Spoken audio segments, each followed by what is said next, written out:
Hello, today I have a 89Sabers Mace Windu.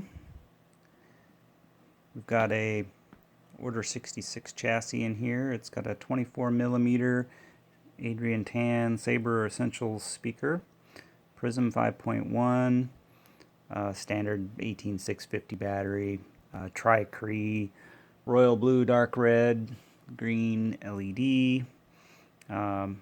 Across the top of the board here we got some mesh. Under the grill there's some SMD LEDs under there, and for this one I did a crystal chamber in the cavity that's underneath. Not quite sure if that's what it was for, but I managed to make one work. The crystals were given to me by my client as I was making this for him.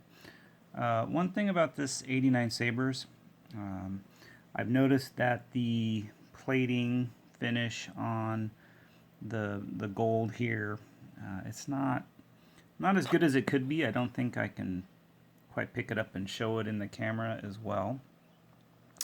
The thing is definitely a fingerprint magnet with the chrome, and these brass accents are gold. They're pretty highly polished and they pick up everything. The hilt handle is pretty decent. The grips are just slightly too long for the actual machine grooves that they go in. But the rubber material is really very comfortable to the hand.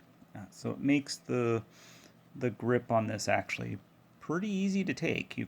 If you were to compare it to the Graflex, I would say this rubber material would be a real nice change to use on that hilt in making it more comfortable.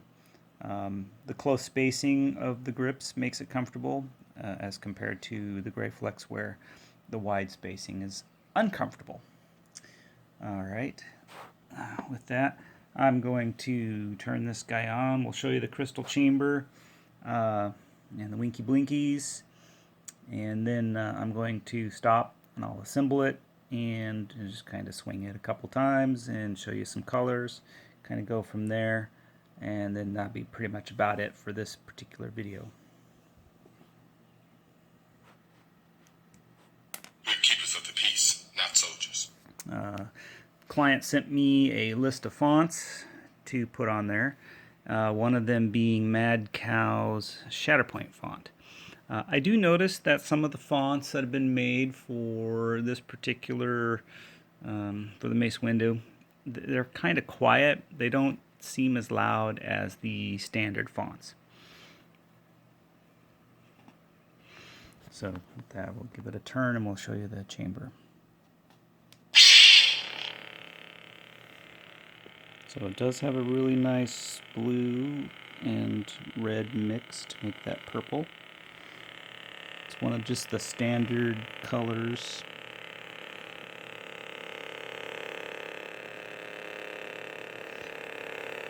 Now this chamber is color matching, so with the flash on clash and the blaster block.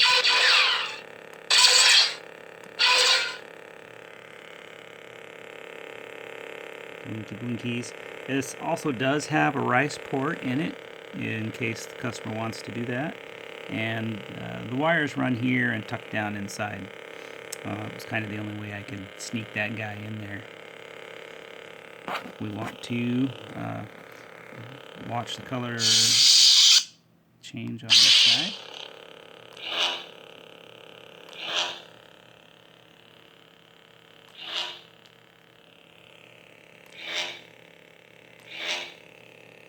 Now the crystals are kind of a purple, so they're not going to blend, exactly the same color as the blade, but they're going to come pretty decently close.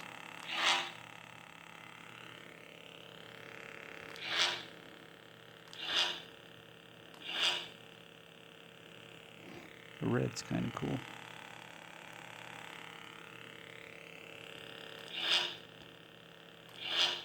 I think that's back to the original purple there. Alright, so I will go ahead and stop this guy. Alright. And back in just a minute. Alright, got the hilt back on here and the end piece of the pommel. It does have a cover tech. Again, it's a pretty nice setup. I think Peter actually did a pretty good job with all the different rubber bits and the assembly on the inside. I know if you've not seen what this looks like on the inside as far as how the switches are done, it's a rather new and ingenious design. It's pretty cool. I have to say that I was a little skeptical at first. I did have to make a few changes here and there to accommodate all the resistors that needed to be put in, but other than that, it works out pretty well.